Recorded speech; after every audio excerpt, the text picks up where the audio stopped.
chose me.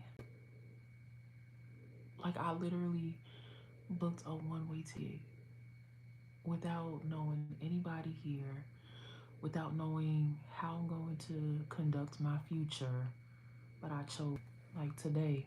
So I've been where I'm at for like 10 days now. And I know it's late. So if you watch the replay, tap in the comments, say hello, let me know where you're from. And I want to thank you for watching this video in advance, right? And sis got like 70 subscribers in the past week. Now I don't know if that came from shorts or me just being more conscientious with how I'm leaving comments on other people's pages. I just want to say hello to the new people in the tribe, in the family. My name is Sekhmet and I am figuring my life out before you. And I serve with love, I think, and honesty and integrity. But, my main drive in this whole life is to add value and contribution to people's spiritual journey. And so that's what Soul and She is about. Nevertheless, but still in tandem with what I'm speaking on, um, and don't let the words fool you. Listen, I am a city girl and a hood girl who just has a lot of refined tastes and certain elevated qualities about myself, right? But that aside, right, when it comes to following your soul and your spirit, I was taking a walk because I've been in my new city, my new state for 10 days now. And I was walking down the street and I started looking at my watch and I was just like, oh my God, I gotta hurry up and get back. Like, why do I have to hurry up and get back? And if you don't know, I had been taking care of my elders, right? And so when you are a caregiver, and a lot of people in my family used to clown me because they would be like, well, you don't have no children. You don't know, what real responsibility is because you don't have any children. Yeah, that was a decision, right? But hey, Miss Honey, how are you? But when you are a caregiver, your body is automatically synced with the person that you're caregiving for. And so you're just in, stress. You're feeling the things that they're feeling. You're feeling the emotions, the spiritual, everything. And so when I was walking today, I was like, oh my God, I gotta hurry up and get back to the house. I gotta hurry up. Oh, I appreciate you, sis. Thank you. Thank you. I was like, I gotta hurry up and get back, and I need to get back at a timely manner. And I was like, for what? Like, why you gotta hurry up? Your life is your own now. And I thought about it is safe to be selfish. And I wanted to leave that idea, I want to imbue that idea to you that, especially as a woman, especially if you are a Black woman, that you're gonna have to create time. You are gonna have to create a segment in your life when you devote your time to you, not your healing. I'm very specific what I'm saying. There are times when you devote time to your healing, but there are times when you need to devote time to your own self worship, your own self admiration and adoration, and you need to fill your cup with all the you. And so that's where I'm at right now. And it just feels uncomfortable. It feels new. It feels different. Miss Honey, how old are you? Because I'm 38. So I'm trying to see, are we in the same age bracket so I can know I'm talking to you too. But, you know, making a decision to say, I don't want to like die because I did that already. And so my counselors, my therapists, they were like, you need to find something new to do with yourself. And like the first 3, 5, 6 months, I was very confused and I was crying, especially after my nana passed. I was like, I don't know what to do. I don't know what I like. I don't know what outside is anymore. And just recently, y'all know I went traveling internationally in the part of the year. And even now, as I'm relocating, I'm so dedicated to pouring into myself. And I don't really care about how I feel about it. I don't care how it looks to anybody. It's the pour of myself into me. It's me saying to the universe, hold on, you have taken so much from me. You have taken so much from me. And you've allowed other people to experience me. And I didn't get a chance to experience what I give to other people. I didn't get that opportunity to see how worthy I am of my own good energy. Like, I know you got to know how you affect people because that makes a difference in how you self reflect. When you see that when you are in somebody's presence, and their life changes when you have conversation with people and they start having thoughts of the future, and they are indulging themselves in the possibility of their own potential, and you start seeing that they recognize their worth just because they are in alignment with your energy, you have to know that you are something valuable, and there's something that has to be respected and also segregated from everyone else and saved for you. And so you have to realize, and I hope that this really gets to you, that it is okay, that it is safe to be selfish. You have to make that departure. And hi, Jose, how are you? And you have to make that decision to leave people where they are. I had a consultation today with a prospective, not, it was yesterday, a prospective client. And, so if you don't know, I do like intuitive coaching in various ways. And so immediately I started having a vision, and I was telling her, Spirit is saying that you really got to get away from the people that you know, even your mother, because she is causing your health issues. And so we went deeper into that in the reading, and you can find more information about me at the link that'll be down here. But I was just telling her, your health is the major concern. You're worried about the wrong things, because if you don't make a decision to choose you and create boundaries with the people in your life, whether they're your family, whether they're your friends, whether they're the people that you have made your family, and they are not in alignment with your destiny goals, and they are not a good, healthy, habitual circle of support for you, they are going to drag you down. Their energy will literally suck the life force out of you. And when that begins to happen is when your body begins to break down. Spirit, the mind, the bloodstream, they're all interconnected. And I know they don't teach that, but when you get into spiritual practices outside of Western culture, outside of the US, outside of the UK, you will see that the holistic care for a person, if there's one thing out of alignment, that is usually a root cause somewhere else, right? So it's mind, body, soul. Long story short, she was telling me about the different health issues that she was having, the medication she's on, and she's only in her early 30s and on 17 medications. And I'm like, sis, you won't have a future plan if you don't directly and immediately make the decision to leave these people alone, to get away from them. And if you are in a position, in an environment, and I'm just speaking from my own life experience, right, where you cannot get away from people, you don't have the finances, you don't have whatever you feel you need, or you literally don't have it and you can't away, you still have to find a way to isolate yourself where you can feel safe to pour into yourself, where you can feel safe to be selfish and make that sacred time for you. And while this isn't like a self-care conversation at its core, it really is, because over the summer, I was having a dysregulated nervous system, and I was living in extreme inflammation. And that I am free of those connections and those ties, not just the spiritual ties and not just the familial ties, but the emotional ties to people. That made such a difference.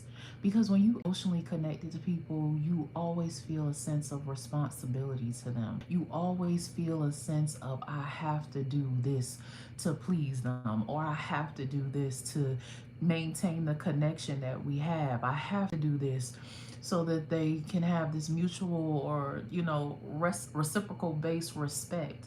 You don't have to do anything when anyone else is concerned. I am learning for real, for real. And I pray that this is the remainder of my 2025, y'all, to continue to pour into me, the vessel, me, the temple, me, place of worship, the indwelling of God, my divine, all of that. And as I was taking my leisure daily walk, it really hit me that I have arrived at a place of safety holistically. Like I am okay. And this is someone who grew up in a very violent childhood home, a broken home, an abusive childhood home, someone who grew up in the hood and is used to a certain culture, you know what I mean? So that's just letting you know my nervous system was always overstimulated since in utero. So to now be in a place where my body can breathe, my mind can breathe, my soul can breathe, it's a feeling. It's an introduction to a brand new world and a brand new space. I just wanted to share that if you are not safe where you are, in your mind, in your body, in your spirit, get to a place and be safe. If you can't just escape where you are, look at this, I gotta get a new wig. If you can't just escape where you are, then create a form of protection that you can find yourself migrating into for me time, for you time for you to pour. And it could be anything, but if it's in a living environment, get out of that house, get out of that space daily for an hour a day. Go refresh yourself, reset your spirit, reset your energy, because most of the time when you are living in a highly active, overly stimulated environment, that's gonna mess up your day and your week and probably your life.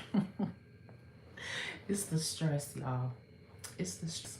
And as somebody who has lived with the medical symptoms and diagnoses of an overstimulation, I'm gonna tell you this right now. There's nothing like choosing you and settling in that freedom. Like it is real. Like I don't have to be in the house at a certain time no more. I don't have to rush to care for anyone. I've never had that experience before. And while I feel it's a little late in life, it's a lot of late in life. Um, this is a beautiful experience. I wish this for everybody. I wish this for everybody. I think I'm gonna try. I don't know if I'm gonna be a dater, but I'm gonna definitely try to be that. I'm joining social groups and meetups now to do and have new experiences. So I'm really excited about that. But yeah, I just wanted to share that. If you're not safe, get to a place where it is safe for you to be self. You will not regret that. You will not regret it. Live your best, self centered, focused on me. I'm driven by my own soul, purpose, and destiny with no direction. It is the most awesome experience. And you want to talk about the activation to manifestation is when you feel so liberated because you don't have any connections to anything that used to tie you down. And I'm gonna keep telling you on this page. I don't want to make you jealous. I don't want to incite any envy, but I hope to inspire and spark you to feel like, why am I not living my life? Like, why am I not living my best life? Now, if you have children, I'm not telling you to neglect your children because I believe in parenting, right? But even with that, I'm learning from other mothers that you have to take time out for yourself. That's a conversation I can't have because I don't know anything about that. But you gotta focus on you. You gotta get your life together. And just be safe with who you are and know that in your selfness is the highest level of freedom and authenticity you get to experience because you get to be open to life and you get to say to life, let's do this. Let me partner with you, babe. Like, you know how I feel. I feel like you should be talking to life all orgasmic and you should be talking to the universe like a lover. Just for real. Like, what are we gonna do today? What are you gonna show me? They call it the law of assumption now, but really it's just being in tandem with your connection to source, to life, to the one, to the great being. And you get to have this dialogue where you are, you know, communicating through your prayers, you're communicating through your thoughts, and then life answers you through materialization, through omens and signs and sigils and frequencies, and you learn how to interpret that. So, what are we doing? How are we going to enhance this? How is my destiny about to be top tier, up leveled? You know, how am I going to live the highest quality of my life? How is my breath going to be extended into its own levels and sources of greatness? That's me. I'm excited. I have never been excited like this. I have never been excited like this. I'm so excited. Well, I'm proud of me. I've been on here like a long time. Look at this, look at this, look at this. Don't judge me. Because when I get the new one, truth is, I was about to cut my hair, and Spirit told me, fall back on that for a second. So I don't know what to do with it. I don't know if I want to keep wearing wigs, if I want to get it braided, if I want to get my fourth set of locks. I don't know. But whatever it is, it's safe for me to be selfish and indulge in me, and that's what I'm going to do. My name is Sekhmet L. Thank you for kicking it with me today, tonight, whenever you're watching this. If you are watching this repeat, leave where you're from. And let me know if selfishness is something that you're going to drive yourself into and towards, because it is a form, it is an act of sacred self care pouring into you, and there's nothing wrong with that. Ah, if you are a melanated woman and you're still on here, I have my digital copies of Bold 31 Days of Affirmed Melanin Magic available on my link tree, which will be in the link below. And then I also have, I'm starting a journaling group, y'all. Divine downloads, messages, mantras, and manifestations. This is the key to my successful 2025, how I trust the spirit and how I just engage with life. People think I be tripping, and then if they get a reading with me or a consultation with me and they see how accurate spirit is, they're like, oh my God, like I love that. I've had so many people that I have given readings for this week who are like questioning the authenticity of the supernatural, I guess. And they're like, well, I don't know, is that demonic what you're doing? I don't, I can tell you if it's demonic. I just know. No, it's not. This is a gift that I've had since I was a child, and I'm just blessed that I use it in a way that brings people, I think, closer to God, to the Almighty, to the Creator. That's my ultimate goal, to use this gift as a tool. Now, who your God is and how you serve and what you serve, that's your philosophical principles. I know that your God and my spirit made a collision in order to serve your destiny. And so, if you would like a reading, an intuitive reading session with me, that will also be at the link below. It's my link tree. It's linktr.ee/soul and she. But other than that, again, I want to thank you to the new members of the tribe. I don't have nicknames for adults. I just call y'all family. I call y'all tribe. I call y'all community because I believe in the unity of communion and a communal space, a safe space. So that's all I'm gonna say because I know it's late, well, right now. But yeah, I want you to do something different for you. I was about to say, girl, do something different for yourself, but I know I'll get a few men in here sometimes. So, sir, you deserve to be happy too. You deserve to be free and liberated and know your worth too. That is not conversation. That is feminine specific. I think that ultimately we are human, we are heart, we are soul, and there are basic needs that we have that we should be utilizing in order to fill our cups, to make sure that we are holistically sound. Because when you're holistically sound, you are physically and mentally healthy. When you are out of the elements or the frequency range of that, that's when you start to see people have all these different type of symptoms of mental health disorders, emotional psychosis, and the like. I am talking too much. I love you. I'll see you next time, baby.